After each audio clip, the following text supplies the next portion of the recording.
A child is standing in the kitchen holding a sponge. Water all over the floor. You already cleaned this mess once today. And before you even think, the words come out, "Just give it to me, I'll do it." Your child walks away, and slowly, they stop trying at all. Because one of the biggest mistakes that creates lazy behavior in kids isn't a lack of discipline. It's when children stop feeling capable. Parents rarely mean to do this. Usually it happens in the middle of exhaustion. You're late, your nervous system is overloaded. You can already hear the next problem coming before this one is finished. So the brain looks for efficiency. Fastest solution: do it yourself, tie the shoes faster, pack the backpack yourself, fix the homework mistake immediately, clean the spill before it spreads. It makes sense in the moment, but over time something subtle happens. The child begins to believe, someone else will step in. Mom does it better. I probably can't do this right. And eventually, effort starts to disappear. Not because the child is lazy, because their confidence slowly leaked out through hundreds of small moments. Think about how muscles work. If someone carried your groceries every single day, your arms wouldn't become stronger over time. They'd become weaker from lack of use. Capability works the same way. Children build motivation by experiencing themselves as effective, not by hearing lectures about responsibility. And here's the part that surprises many parents. When adults rush in too quickly, children often look more resistant afterward. More whining, more avoidance, more "I can't." Because dependence grows quietly, especially in loving homes.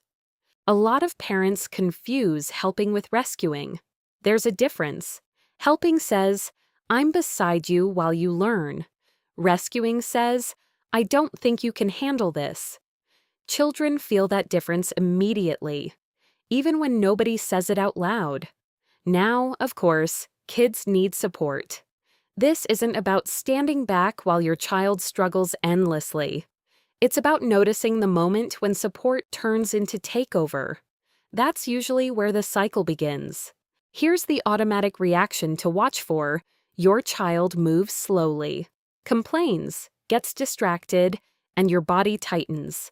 You think, "We do this every morning. Why is this still so hard? We're going to be late again." So you speed up. You start giving rapid instructions, then reminders, then warnings.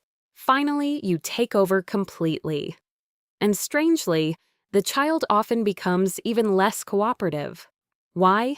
Because pressure narrows the brain's ability to engage, especially for children. When kids feel controlled, embarrassed, or constantly corrected, their energy shifts away from learning and toward resistance, avoidance, or shutdown. Not intentionally, protectively. Here's a question worth sitting with. How often does your child get enough time to feel competent before an adult steps in? That question changes a lot. The calmer alternative is not doing nothing. It's slower guidance, less control, more ownership. Here are 3 small shifts that help. First, pause before rescuing. Not forever, just 5 extra seconds. When your child struggles with a zipper, homework problem, or simple task, notice the urge to jump in immediately. That pause gives their brain a chance to engage. Sometimes children only need a moment longer than adults are comfortable giving. Second, replace correction with observation. Instead of, "No, not like that," try, "I noticed the water stayed on this side. Looks like that part is tricky. You're working hard on it." Observation lowers defensiveness. Children stay connected to the task instead of focusing on failure. Third, break tasks smaller without taking them away. Instead of cleaning the entire room for them, say, "Let's start with the books first." Small success creates momentum. Competence grows through manageable experiences, not pressure. And honestly, this can feel uncomfortable for parents at first, Because watching a child struggle taps into something deep: impatience, urgency, even anxiety, especially when life already feels heavy. But there's an important contrast here. Fast help creates short-term relief. Slow guidance builds long-term ability. Those are not the same thing. Real-life example. A father asks his 8-year-old to make lunch for school tomorrow. 10 minutes later, the bread is ripped. Peanut butter everywhere. The lunchbox still empty. His first thought, this would take me 30 seconds. He feels irritation rising in his chest. He wants to step in, fix it, move on. Instead, he pauses. Not perfectly, just enough. Then he says, "Looks like spreading the peanut butter is frustrating." His son shrugs. "Yeah." The father pulls out a smaller spoon and says, "Try this one." Then he stays nearby without taking over. A few minutes later, the sandwich looks messy, but it's done. And something more important happened underneath that sandwich.